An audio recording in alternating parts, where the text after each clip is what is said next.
बिस्मिल्लाहिर्रहमानिर्रहीम। अस्सलाम वालेकुम नाज़रीन, आप देख रहे हैं 92.8 विद सादिया साद।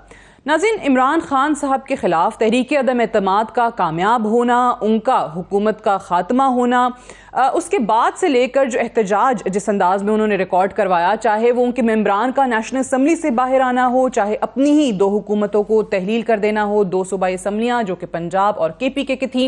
इसके अलावा हमने देखा कि जेल भरो तहरीक भी शुरू हुई, फिर लॉन्ग मार्च भी इस्लामाबाद जो है वो लाया गया। एक नैरेटिव जो खान साहब ने बिल्ड किया उनकी हुकूमत के खात्मे के हवाले से, कि जिसमें अमेरिका के किरदार का उन्होंने जिक्र किया और बार बार वो न्यूट्रल्स और हैंडलर्स कह के एस्टैब्लिशमेंट को टारगेट करते रहे। उसका नतीजा ये निकला कि एक साल जो फौज मुखालिफ बयानियां उन्होंने बनाया वो 9 मई पे आकर ख़त्म हुआ। अब 9 मई के बाद से हम देख रहे हैं जो सूरत हाल है कि उनकी अपनी पार्टी जो है वो कहीं रुक ही नहीं रही है। जिस अंदाज में यके बाद दीगरे लोग उनकी पार्टी को छोड़ने का ऐलान करते चले जा रहे हैं। आज भी इतवार तो था, लेकिन उन लोगों की छुट्टी नहीं थी जिन्होंने पाकिस्तान तहरीक इंसाफ से अलहदगी का ऐलान किया। आज भी बेतहाशा लोगों ने पार्टी छोड़ दी है। और साथ ही साथ ये भी कि जो 9 मई के इंसिडेंट्स में मुलव्वस अफराद थे उनके खिलाफ मिलिट्री कोर्ट्स में मुकदमात शुरू हो चुके हैं, जिसका बाकायदा ऐलान पहले ही किया गया था। अब ये वो लोग हैं जिसके हवाले से खान साहब ने कई बार कहा कि ये हमारे लोग तो हैं ही नहीं, ये तो हमारे खिलाफ साजिश थी। लेकिन अगर आप कुछ चीज़ों पर गौर करें, मिसाल के तौर पे एक इनका जो केस मिलिट्री कोर्ट्स में जो 33 सस्पेक्ट्स अभी तक गए हैं, जिसमें से कुछ पंजाब से हैं और कुछ KPK से हैं, तो मर्दान से ये एक शख्स हैं जिनकी इन्वॉल्वमेंट थी कैप्टन कर्नल शेर खान के मुजस्मे की बेहुरमती करने वाले इंसिडेंट में, और इनके खिलाफ ये मुकदमा जो है वो फौजी अदालत में गया। अब खान साहब एक तरफ तो ये कहते हैं कि उनका कोई अमल दखल नहीं है, ये लोग उनके हैं ही नहीं, उनको वो डिसोन कर चुके हैं। लेकिन जो पाकिस्तान तहरीक इंसाफ के लॉयर्स विंग के KPK के जो सदर हैं वो उनका केस जो है वो देख रहे हैं, काजी अनवर साहब, और इन्होंने पेशावर हाई कोर्ट में राब्ता भी किया है उनके केस के लिए, उनके ट्रायल के लिए, कि उसको देखा जाए और मंगल को इसकी समाअत भी मुतवक्के है। तो अगर तफ्तीश जो सामने अभी तक आई है उसमें ये चीज़ें भी पता चली हैं कि पाकिस्तान तहरीक इंसाफ की जो मकामी क़यादत के ज़ेरे इंतज़ाम व्हाट्सएप ग्रुप्स हैं उनमें इन लोगों के मुकदमात के हवाले से बात भी हो रही है, हिदायत भी मिल रही हैं। तो खान साहब एक तरफ हिदायत दे रहे हैं और दूसरी तरफ कह रहे हैं कि जी ये हमारे लोग ही नहीं हैं। ये भी एक बहरहाल माजरा ज़रूर है। अब जबकि उनकी जमात तितर बितर हो चुकी है, खान साहब के पास क्या ऑप्शंस हैं पाकिस्तान तहरीक इंसाफ के हवाले से ही आज इस प्रोग्राम में तज्जिया करेंगे। हमारे साथ मेरे दो सीनियर जर्नलिस्ट एंकर्स मौजूद हैं। आई हैव 2 आदिल्स टुडे माशाल्लाह, आदिल अब्बासी साहब और आदिल शाहजेब साहब। बहुत शुक्रिया आप दोनों का। आदिल शाहजेब साहब, आपसे आगाज़ करती हूँ, ये फरमाइएगा कि अब खान साहब ने जब मुज़ाकराती टीम बना दी और अब उनको लगा कि जब ऑप्शंस ख़त्म हो गए हैं तो मुज़ाकरात की तरफ जाना चाहिए, तो जिस तरीके से उनकी इस ऑफ़र को रद्द किया गया वो आपके सामने, अब खान साहब के पास क्या ऑप्शंस हैं? देखिए ऑप्शंस तो अगर खान साहब के पास कोई भी टेबल पर होते तो उन्होंने एक ऐसी मुज़ाकराती कमेटी का ऐलान ही नहीं करना था जिसमें के 7 लोग शामिल हैं, लेकिन एटलीस्ट 5 जो हैं वो किसी भी वक्त प्रेस कॉन्फ्रेंस कर सकते हैं। तो उनका तो एक तो खान साहब के साथ एज सच कोई राब्ता नहीं है। देखिए 1 बाय 1 अगर डिस्कस करें, परवेज खटक साहब वो राब्तों में हैं, DUI के साथ भी राब्तों में हैं, और जहांगीर तरीन साहब के साथ भी उनके मामला तकरीबन तय हो चुके हैं। अब परवेज खटक जिस तरफ भी जाने का फैसला करते हैं, ऑफ कोर्स वो एक बड़ी खबर होगी, और मेरे ख्याल में सबसे बड़ा झटका जो होगा वो खान साहब को परवेज खटक की सूरत में ही रहेगा, क्योंकि वो अपने साथ कम से कम 20-25 जो सिटिंग MNAs MPs थे वो उनके साथ जाएंगे। और अगर आप देखें तो KP में इतनी गिरफ्तारियां भी नहीं हो रही, क्योंकि परवेज खटक साहब जो हैं वो बहुत सारे लोगों के साथ राब्ते में हैं, मामलात वो खुद हैंडल कर रहे हैं। और दूसरा ये है कि देखिए इससे पहले अगर आपको याद हो, जब सुप्रीम कोर्ट के चीफ जस्टिस ने तहरीक इंसाफ और गवर्नमेंट को कहा कि आप आपस में मुज़ाकरात करें पंजाब के इंतखाबात पर, तो खान साहब ने जो कमेटी बनाई थी उस कमेटी में ना असद कैसर साहब शामिल थे, ना परवेज खटक साहब शामिल थे, यानी शाह महमूद थे और फवाद चौधरी थे। फवाद चौधरी उन्हें छोड़ के चले गए हैं। तो उस वक्त भी टॉकिंग टर्म्स पे नहीं थे परवेज खटक साहब से अपने इमरान खान साहब, और वो असद कैसर साहब से भी खुश नहीं थे। बाकी आप देख लें, मुराद सईद साहब हैं, वो मंजर आम पर नहीं है और मेरा नहीं ख्याल कि वो आएंगे।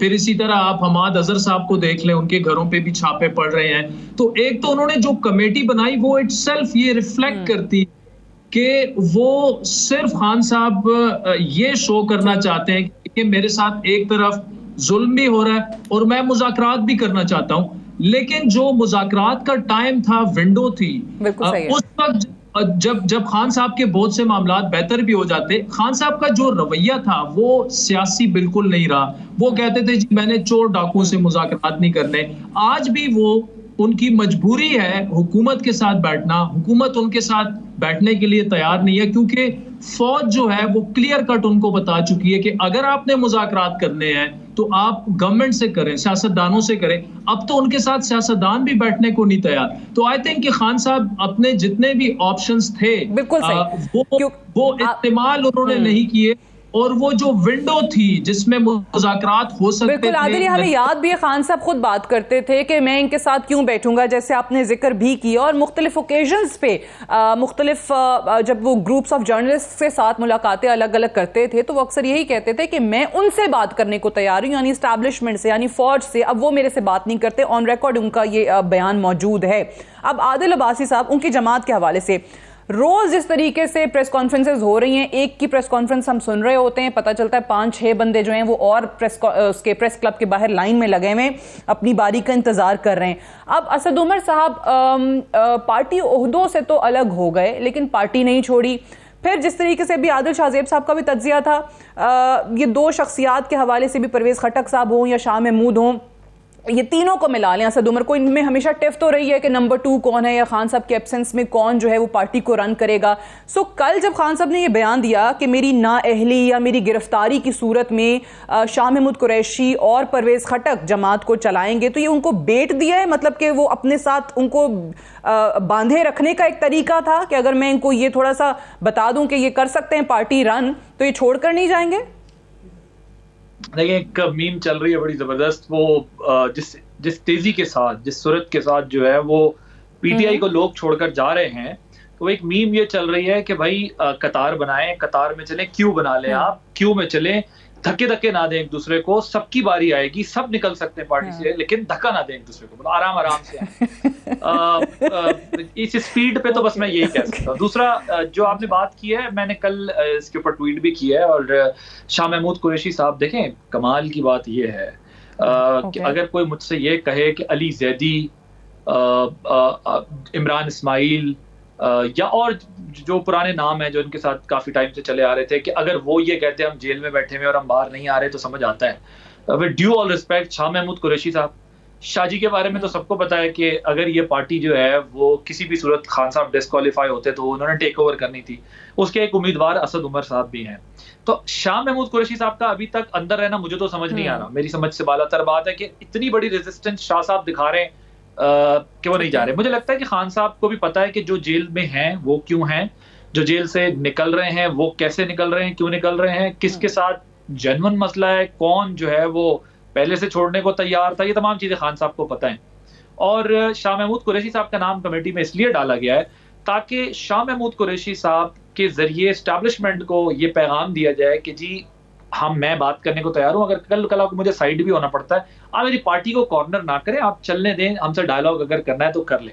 क्योंकि अगर वो ये कहते हैं ना कि भाई मैं हट जाता हूं, अगर कोई मसला है तो मैं हट जाता हूं, इसका मतलब वो ये तासुर देने की कोशिश कर रहे हैं कि अब मेरी पार्टी बरकरार है, किसी तरह मैं इलेक्शन में चला जाऊं, एक दफा इलेक्शन हो गया पर मैं हूं। क्योंकि हम सब जानते हैं यहाँ पार्टीज में कोई रिप्लेसमेंट तो होती नहीं है, यहाँ पर तो नेपोटिज्म है या आपका होल सोल कंट्रोल होता है। ये कोई ब्रिटिश डेमोक्रेसी तो है नहीं, वेस्टर्न डेमोक्रेसी है नहीं कि यहाँ पर आप अपनी रिप्लेसमेंट तैयार करते हैं। तो शाह महमूद कुरैशी साहब का नाम डाल के उन्होंने ये इशारा दिया है कि भाई आपके पास जो साहब हैं वो मुझे पता है कि वो आपके साथ मामला उनका थोड़ा ठीक है, तो आप ऐसा करें कि उनके साथ बातचीत कर लें, तो मुझे रास्ता दें। बाकी जिन लोगों का नाम है उसमें आपको पता है, बाकी बहुत सारे लोग तो जो है वो इस वक्त है ही नहीं, मफरूर हैं, और बहुत सारे जो हैं वो उसमें एक मुराद सईद साहब मुझे लगता है कि जो शायद वाहिद नाम हो जो खान साहब के साथ रह जाएंगे या रह सकते हैं वो। बाकी तो सारे ये नाम तैयार हैं बाकी बिल्कुल करने को। बिल्कुल ये कल मैंने भी अपने प्रोग्राम में कमोबेश मेरा यही एनालिसिस था कि मुराद सईद के अलावा बहुत सारे लोग जो हैं वो प्रेस कॉन्फ्रेंस करते आने वाले दिनों में आपको नजर आएंगे। तमाम लोग ब्रेक से वापस आएंगे, हम डिस्कशन को यहीं से आगे बढ़ाएंगे।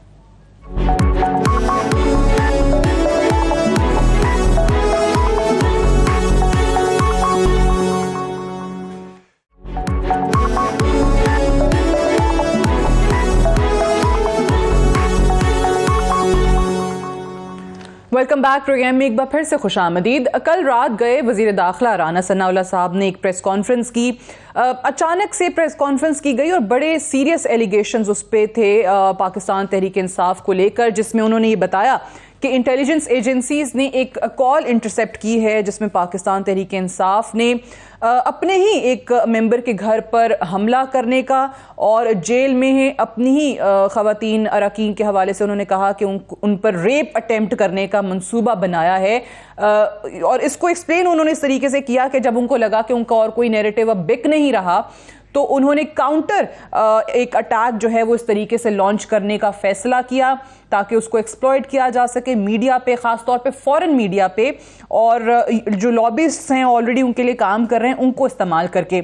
आदिल शाहजेब साहब, आप किस तरीके से देख रहे हैं इस पूरी स्टोरी को? और ऑब्वियसली इस पे जो पाकिस्तान तहरीक इंसाफ की तरफ से खान साहब ने खुद जो ट्वीट्स किए हैं या जो उन्होंने वीडियो पैगामात दिए हैं कि ये हुकूमत ने ही कुछ कर दिया और ये कवर अप है, वो प्रोपेगेंडा बहुत सारी चीज़ों के साथ साथ इस चीज़ पे भी हो रहा है। देखिए, ये जो इस वक्त सियासत जहां पे पहुंच चुकी है उसमें रूल ऑफ द गेम्स तो भी नहीं, तो आप कुछ भी एक्सपेक्ट कर सकते हैं किसी भी सियासी जमात से। अब राना साहब का इतने रात देर हम सब वेट कर रहे थे और मेरे ख्याल में तो मेरे ज़हन में तो ये था कि बहुत बड़ी कुछ ऐसी ब्रेकिंग वो देंगे या खुदा न खास्ता कुछ ऐसा वाकया हो गया है, लेकिन वो भी थोड़ा सा मैं जब वो प्रेस कॉन्फ्रेंस मैंने देखी तो मुझे समझ नहीं आ रही थी कि ये प्रेस कॉन्फ्रेंस तो कल तक वेट भी कर सकती थी। और जाहिर बात है वो जो कह रहे थे दैट इज वेरी कंसर्निंग। हाँ, आप सही कह रहे हैं, यही मेरे दिमाग में भी सवाल आया था और इस पे जो मैंने हुकूमत के एक दो लोगों से पूछा उन्होंने कहा एक्चुअली ये सारा अनाउंसमेंट जो है वो आज करना था खान साहब ने, तो हुकूमत ने एक तरीके से बकौल हुकूमती नुमाइंदों के उन्होंने प्रीएम्प्ट किया है खान साहब के इस मूव को। नहीं, देखिए ना, फिर इस पर तहरीक इंसाफ का जो काउंटर बयानिया बना उसको भी तो आप चेक कर लेना। वो तो कह रहे हैं कि जी जेलों में ये सुलूक सारा हो चुका है, वो कवर अप करने के लिए ये प्रेस कॉन्फ्रेंस हो रही है। लेकिन बहरहाल जो भी है, अगर इस तरफ से हो रहा है उस तरफ से हो रहा है, ये खवातीन के मामले पर और रेप जैसे सेंसिटिव टॉपिक को छेड़कर, देखिए इस मुल्क में वैसे खवातीन जो है उन्हें बराबरी के हुकूक नहीं है। चाहे आप मीडिया देख लें, चाहे आप जिस भी इंडस्ट्री को उठा के देख लें, अपने घरों में हम देख लें, हम चाहते हैं कि जी हमारी जो माएँ बहनें हैं वो भी हमारे उस पे चले, तो कम से कम खवातीन को इस सियासत का मौजू किसी भी हवाले से नहीं बनाना चाहिए। और दोनों तरफ से अगर ये हो रहा है तो दैट्स एब्सोल्युटली कंडेमेबल। लेकिन जो राना साहब कह रहे हैं और जो पीटीआई कह रही है, ये बड़ी ऐसी चीज है कि मैं तो इवन सुन के और सोच के भी हम लरस जाते हैं कि यार सियासत इस हद तक पहुंच चुकी है कि देखिए इन एलिगेशंस में अगर इसमें कुछ सच्चाई हो या ना हो, लेकिन इटसेल्फ सिर्फ जिक्र करना इन एलिगेशंस का, जब हम सोचते हैं अपनी माओ बहनों के बारे में, तो जाहिर बात है हर जी शऊर पाकिस्तानी जो है, और इस हमें भी बतौर सहाफी, बतौर एंकर, जितना हम डिस्करेज कर सकते हैं इस किस्म की सियासत को, मेरे ख्याल में हमें बड़ा खुल के करना चाहिए। ना इस तरफ से प्रेस कॉन्फ्रेंस होनी चाहिए थी, ना उस तरफ से वो जो। अब इस पे भी दो तरफ की जो चीजें हो रही थी कि अगर वाकई ऐसी कोई इत्तलात हुकूमत के पास हैं तो बहुत सारी ऑडियो लीक्स पहले भी हुई हैं, तो ये वाली जो ऑडियो है वो कह रहे थे ये जो इंटरसेप्ट की गई है ये भी ऑडियो सुना देते अवाम को, ये भी बता देते, पता चल जाता कि वाकई कोई ऐसा मंसूबा था। या फिर दूसरी तरफ अगर देखें तो वहां पे भी एक एक्सट्रीम नजर आती है कि ऐसी खवातीन के सोशल मीडिया पर नाम चलना शुरू हो गए हैं कि वो तकलीफ होती है वो पढ़ के, और वो कभी कोई एक किसी का नाम ले रहा है कि अच्छा इसके साथ ऐसा हुआ होगा, खुदा ना खास्ता दूसरी के साथ ऐसा हुआ होगा। अजीब सा ही एक डिबेट चल रही है, अजीब सी बहस चल रही है। इस पे आपका टेक चाहूंगी मैं, आदिल अब्बासी। देखिए, मैं मुझे नहीं पता ये क्या हुआ है, टू बी ऑनेस्ट मैं आपको बताऊं, आई हैव नो क्लू कि ये इनके पास क्या है। इन्होंने कल प्रेस कॉन्फ्रेंस क्यों की, कोई प्रीएम्प्टिव स्ट्राइक की है, वो कुछ करने वाले थे, मुझे नहीं पता। ये बात बिल्कुल मैं इत्तेफाक करता हूं कि ये एक डर्टी पॉलिटिक्स है इस पॉलिटिक्स को इस लेवल पे नहीं जाना चाहिए, इस लेवल पे जाके ये डिस्कशन नहीं करनी चाहिए। लेकिन मुझे जो मेरे एनालिसिस है, जो मेरी अंडरस्टैंडिंग है, मुझे ऐसा लगता है कि कोई ना कोई ऐसी चीज जरूर इंटरसेप्ट हुई है, कुछ ना कुछ ऐसा एविडेंस जरूर हाथ आया है जिसके जरिए शायद ये वार्न करने की कोशिश की गई है कि अगर इस लेवल पर खेला गया, डर्टी प्ले किया गया, तो we have an evidence about this. लेकिन चूंकि एक पॉलिटिकल गवर्नमेंट के लिए बड़ा मुश्किल था कि वो एक प्रेस कॉन्फ्रेंस तो कर रहे हैं लेकिन कोई एविडेंस नहीं है, वो एक प्रेस कॉन्फ्रेंस तो कर रहे हैं लेकिन उनके पास कोई ग्राउंड्स नहीं थे सिवाय वर्बल एलिगेशंस लगाने के।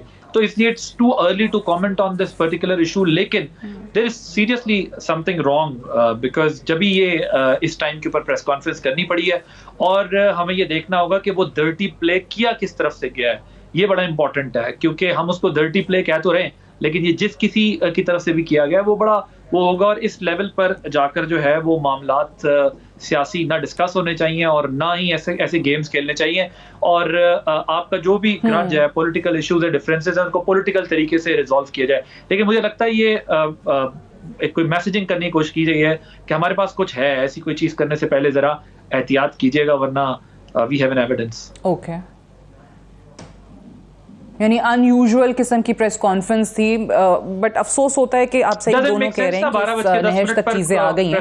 अल्लाह ताला सबकी बेटियों की, बहनों की इज्जत महफूज रखे। बड़ा अफसोस, तकलीफ दे था कल ये सब कुछ सुनना और इस तरीके से जैसे सोशल मीडिया पे नाम आए, खास तौर से मेरे लिए वो बहुत दुख की बात थी। वो तो देखिए सोशल मीडिया पे जो डिबेट और डिस्कशन वो तो अनएक्सेप्टेबल है। ये कह रही हूँ कि वो लोगों के नाम चलाना शुरू हो गए खवातीन के।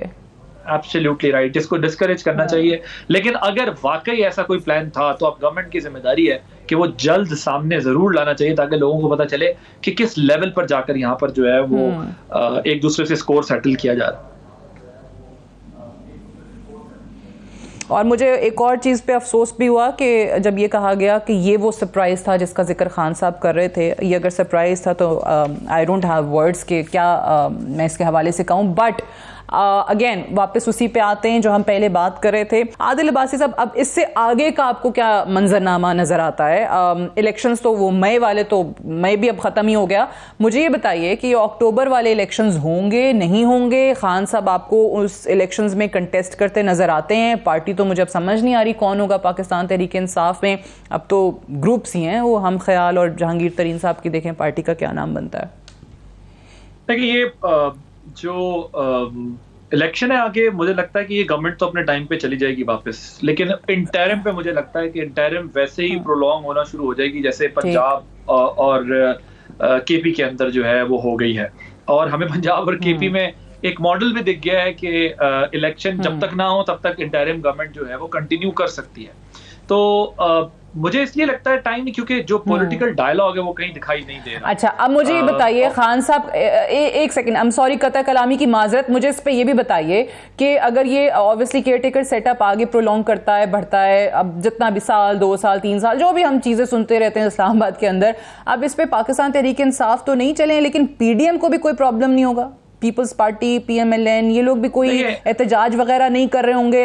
या इनके लिए भी एक रिलीफ होगा कि चलो भाई हालात ऐसे थे, अच्छा 1-2 साल संभालें केयरटेकर? देखिए उसमें एक मसला है, उसमें मसला है कि खान साहब की डिस्क्वालिफिकेशन पे ये सारा दारोमदार होगा ना। अगर तो इलेक्शन से पहले खान साहब डिस्क्वालीफाई हो जाते हैं तो फिर तो मुझे लगता है कि इलेक्शन भी हो जाएंगे और इसी तरह की एक हंग पार्लियामेंट दोबारा हमारे वजूद में आएगी। और हंग पार्लियामेंट में आपको पता है प्राइम मिनिस्टर्स आते भी रहेंगे, जाती भी रहेंगे, रोटेट होते रहेंगे, क्योंकि आपको पता है ये भी हमारे यहाँ एक कल्चर रहा है। ठीक है। तो मुझे ज़ाती तौर पे ये लगता है कि अगर खान साहब डिस्क्वालीफाई हो जाते हैं फिर तो इलेक्शन की तरफ ज़ाहिर जाएंगे और एक हंग पार्लियामेंट होगी, किसी के पास कोई मेजोरिटी नहीं होगी, ये ग्रुप सारे आएंगे और ये ग्रुप्स मिलके जो है वो फॉर्म करेंगे। लेकिन अगर खान साहब की डिस्क्वालिफिकेशन में थोड़ा सा टाइम लग जाता है, जिस तरह अदालतें उनको रिलीफ देती आ रही हैं या वहां तक खींच लेती हैं किसी तरीके से जब डिस्क्वालिफिकेशन वाले मामले को, और अगर वो नहीं होते हैं तो फिर इंटरिम जो है मुझे प्रोलॉन्ग होती दिखाई दे रही है। और अगर खान साहब डिस्क्वालीफाई हो जाते हैं तो फिर वो होगा।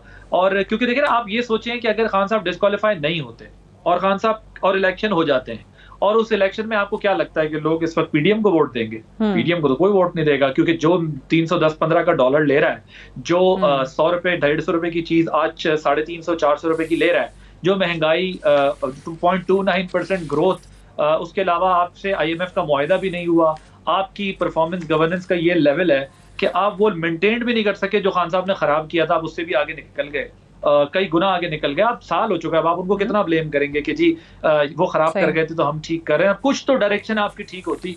सो मुझे नहीं लगता कि ये इस परफॉर्मेंस के साथ जो है वो इलेक्शन में जाने का रिस्क लेंगे। इनको सूट करता है कि कोई इंटरिम थोड़ा सा टाइम लगा दे, इमरान खान की पार्टी डिसमेंटल हो जाए, इमरान खान डिस्क्वालीफाई हो जाए, टाइम लग जाए, एग्जैक्टली, थोड़े हालात बेहतर हो जाए, मुल्क की मईशत थोड़ी संभल जाए। सादिया एक बात याद रखिएगा, सादिया एक चीज याद रखिए, अब Punjab is no more the same Punjab if it is not in hands of Imran Khan, so is the case with PMLN। अब जहांगीर तरीन खान ग्रुप जब एक्टिव होगा तो मुझे लगता है अब पंजाब अमलन 3 हिस्सों में तकसीम हो जाएगा, जो एक साउथ पंजाब होगा, फिर सेंट्रल पंजाब होगा, और जो थर्ड पोर्शन होगा पंजाब का वो इसी तरह होगा जो स्विंग वोट दुनिया में कहलाता है। मुझे लगता है ये 3 हिस्सों में अब पंजाब का वोट बैंक भी तकसीम हो जाएगा, क्योंकि अब पंजाब में किसी एक की इजारादारी नहीं रहेगी। जिस तरह दीगर सूबों में हुकूमतें चेंज होती रहती थी, लेकिन मतलब अब हमने एक माहौल देखा 18वीं तरमीम के बाद कि फिर सिंध में पीपल्स पार्टी बैठ गई थी, PMLN पंजाब में बैठ गई थी, KP में 2 दफा की टर्म PTI ने ले ली थी। अब मुझे लगता है कि ये मसला जो है ना वो पंजाब की हद तक नहीं रहेगा। पंजाब में अब जो है वो 3 हिस्सों में पंजाब फ्यूचर में भी तकसीम रहेगा। यहाँ एक प्रेशर ग्रुप रहेगा, एक PMLN रहेगी, और अगर PTI जो है वो पूरी तरीके से बैन नहीं हो जाती तो वो रहेगी।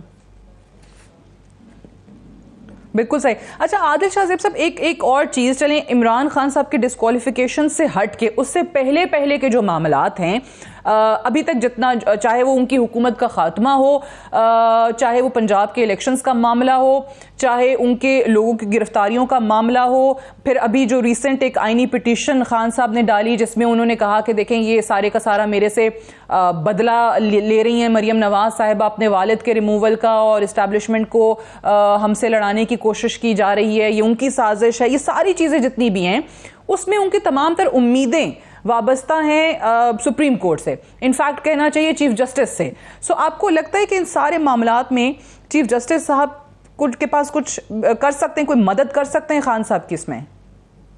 देखिए, एक तो जब हम सुप्रीम कोर्ट की बात करते हैं तो काफी केयरफुल हमें होना पड़ता है। Let's put it this way कि हमने देखा कि गुज़श्ता 6-7 महीनों में ज्यादातर फैसले जो हैं वो इमरान खान के फेवर में हमें नजर आए, बहुत से मामलात में, चाहे वो पंजाब असेंबली के इलेक्शंस हो, उनकी जमानतें हो, उनका कोर्ट ना आना हो, जो भी उन्होंने रिलीफ मांगा उनको वो रिलीफ मिला।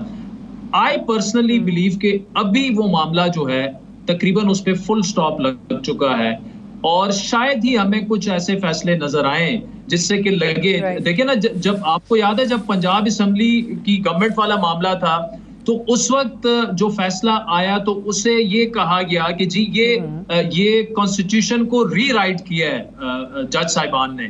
यानी वो बिल्कुल एक हम जैसे लोग भी कह रहे थे जो कि कानून के तालिब इल्म है, कोई ज्यादा हमें कानून की समझ नहीं है, लेकिन फिर भी नजर आ रहा था कि वो फैसला जो था वो कंट्रोवर्शियल था। तो ऐसे फैसले हमने देखे, लेकिन अब एक एनवायरनमेंट ऐसे बन गया है कि जिससे मुझे नहीं लग रहा कि अदलिया अब उस पोजीशन में है कि आउट ऑफ द वे जाके खान साहब को फेवर दे। और एक जो बिटर रियलिटी है हमारी 75 साल तारीख की, वो ये कि देखिए अदलिया जो है वो कभी भी इस्टेब्लिशमेंट के अगेंस्ट नहीं गई। जब इस्टेब्लिशमेंट ने जब हमने देखा मार्शल लॉ आया, इमरजेंसी, इसी अदलिया को हमने उसको इंडोर्स करते देखा है। तो ये पहला वक्त, एक ऐसा टाइम था जब हमें लग रहा था 2-3 वीक पहले तक कि अदलिया बिल्कुल इस्टेब्लिशमेंट के आमने सामने खड़ी हो गई है, और अदलिया उसी तरह हुकूमत के भी आमने सामने खड़ी हो गई है। तो अदलिया बतौर इदारा जब इस किस्म की सियासी मामलात की बात हो और आपस की ये जो इदारों की जंग जब शुरू हो जाती है तो अदलिया फिर इतनी स्ट्रांग नहीं कि वो हुकूमत और इस्टेब्लिशमेंट का इकट्ठे मुकाबला कर सके। ये मेरे ख्याल में कि इससे बेहतर इसको एनालाइज नहीं किया जा सकता। इन्हीं चीजों को सामने रखते हुए आपको लग रहा है कि बहुत जबरदस्त इस पे आपका तज्जिया रहा कि आउट ऑफ द वे जाके इस वक्त रिलीफ नहीं वो फराहम कर सकते हैं खान साहब को। I have to wind up here, unfortunately I have run time. Thank you very much Adil Shahzeb sahab, Adil Abbasi साहब प्रोग्राम में ज्वाइन करने के लिए। That's all for tonight. इजाजत दीजिए, खुदा हाफिज।